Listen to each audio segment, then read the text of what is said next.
want to take you back to a younger version of me.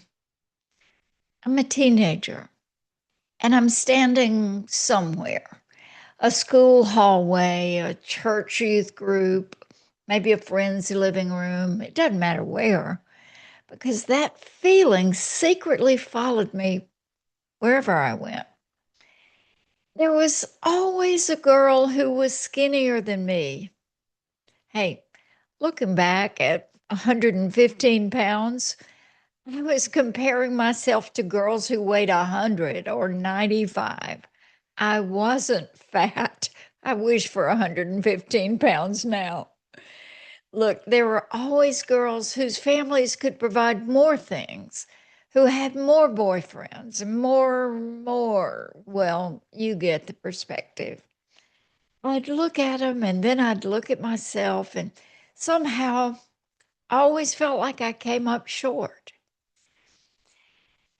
I didn't have language for it back then. I just knew I carried around this low mental hum, this quiet sense that I wasn't quite enough.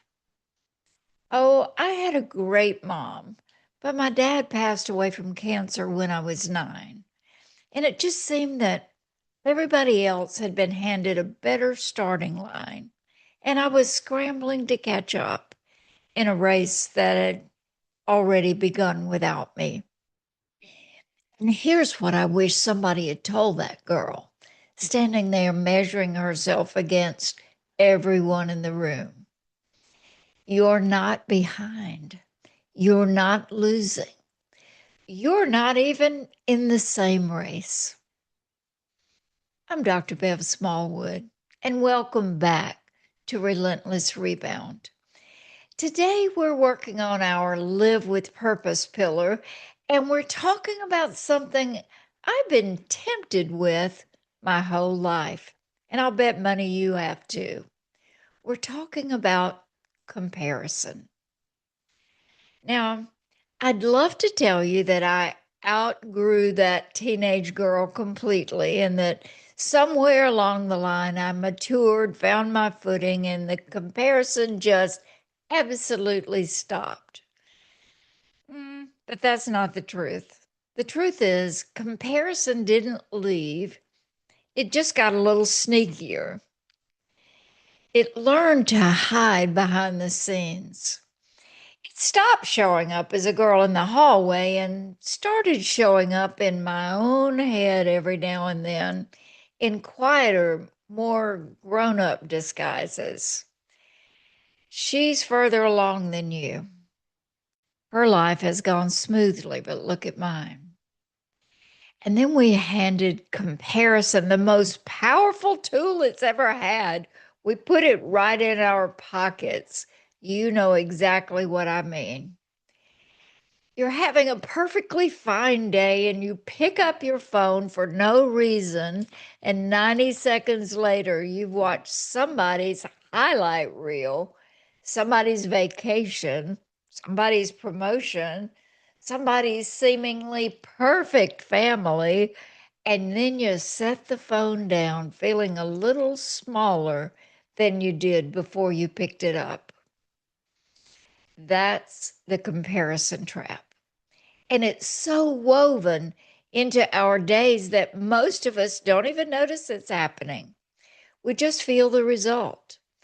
The joy quietly drained out of our own lives. So today I want to give you 3 shifts, 3 mind shifts, 3 ways to step out of that trap and back into your actual purpose. Because here's the big truth: you were never meant to run their race.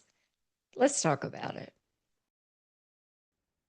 Here's mind shift number 1: run your own lane. So I want you to picture a real track with a runner in every lane. Now, picture what happens the moment one of those runners turns her head to watch the runner beside her. What starts happening? She slows down. She drifts. Her form breaks. She loses ground, not because the other runner is faster, but because she stopped running her race to watch someone else run theirs. Look, that's not just a nice metaphor, that's mechanics. You physically cannot run your best while your head is turned sideways. And the same is true for your life. Every minute you spend studying someone else's lane is a minute you're not moving forward in your own. So please think about this. You were handed a different assignment. Comparison only works if you assume everyone got the same assignment, same starting line, same distance, same terrain, same timing. But that's not how any of this works. You were created with specific gifts, a specific story, a specific set of experiences, even the hard ones, that nobody else on this earth carries the exact way you do. So, when you measure your road against someone who's running a completely different course, you're not just being hard on yourself, you're making a category error. You're grading yourself on a test you were never assigned. I believe God designed you on purpose for a purpose, and that purpose is yours. It's not better than the person next to you, it's not worse. It's just different. And different is not a problem to fix. In fact, your uniqueness is the whole point. So the next time you feel your head starting to turn, I want you to gently bring it back and ask, whose race am I actually running right now? Mine or theirs? Okay, let's talk about shift number 2. Surrender the timeline. Because of so much of our comparison being not really about what someone has, it's about when they got it. She bought a house and I'm still renting. He made partner and I'm still figuring it out. They're married and they're settled and they have the family. And look at me, I'm so far behind. There's that word, behind. We use it constantly, and we almost never stop to ask, behind what? Behind whose schedule? There is no master timeline that everyone is supposed to be hitting at the same moment. That timeline doesn't exist. We made it up, or more honestly, we absorbed it from everyone around us. And then we punish ourselves for not matching a clock that was never ours to begin with. Seasons are not all the same length. A slower season, it's not a failing grade. Sometimes the very thing that looks like you're falling behind is actually you being prepared for something you can't see yet. I've lived long enough now to tell you that some of the detours that I was most ashamed of, the ones where I was sure everyone else had passed me by, those turned out to be exactly where I learned the things I needed most. The book of Ecclesiastes says there's a time for everything, a season for everything. I find a lot of peace in that because it means that everything that's going on now is not an emergency. Your pace is not an emergency. So if you've been beating yourself up for being late, late to the career, late to the healing, late to the dream, I want to give you permission today to set that clock down. You're not behind. You're right on time for your life. And here's mind shift number 3. Stop comparing sideways and start measuring forward. This is the one I want you to walk away repeating. Stop comparing sideways, start measuring forward. Well, what's the difference? A lot.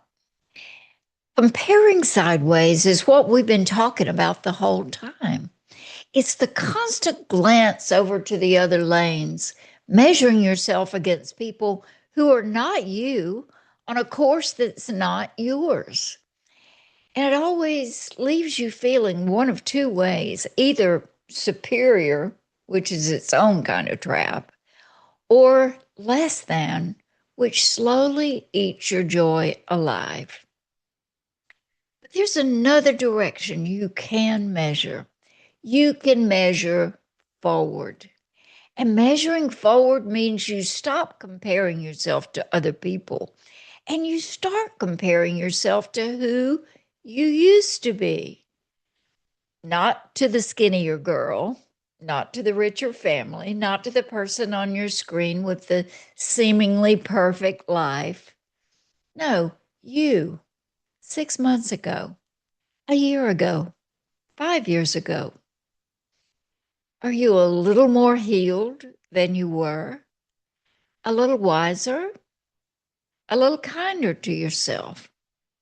Have you kept a promise to yourself that you would have broken before?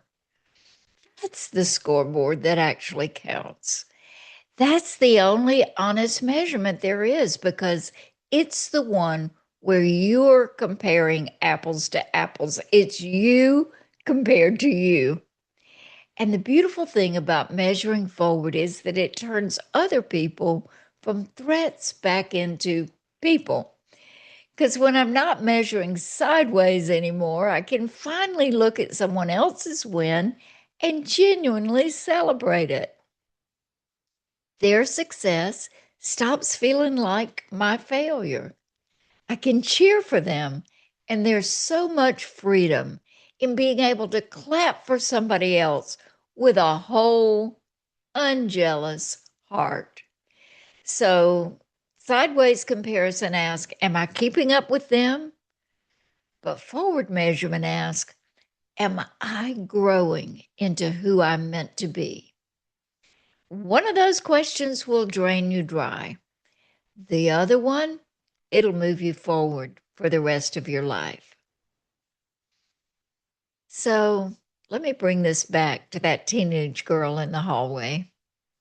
It took me a long time. Honestly, it took me many years of my life. But today I can tell you that I've come to embrace the unique calling and purpose on my life. It's different from other people's, not better, not worse. It's mine. And I'll be honest with you, there are still decisions I wish I could go back and change. Wrong turns I took, detours I'd undo if I could, but I can't. So I'm not going to sit here and pretend I ran a perfect race. But here, though I couldn't see it back then, I know it now. God's brought good out of every single piece of it, even the wrong turns, even the years I thought I'd wasted. God used all of it to teach me the lessons that I get to use today to help people like you heal with hope, cope with confidence, live with purpose, and lead with wisdom. That teenage girl thought she was losing a race, but she wasn't. She just couldn't see yet that she'd been running her own race all along. And the same is true for you. You're running your own race too. And every lap of it has prepared you for your next challenges.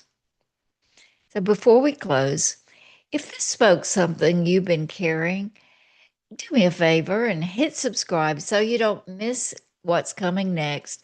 And share this with someone you love who's been measuring themselves against everybody but themselves. And listen, thank you. Thank you for spending these few minutes with me and supporting our efforts to help people like you live with greater purpose. So until the next time we get together, remember, keep going, keep growing, and you'll come out stronger on the other side. I'll see you next time. Bye bye.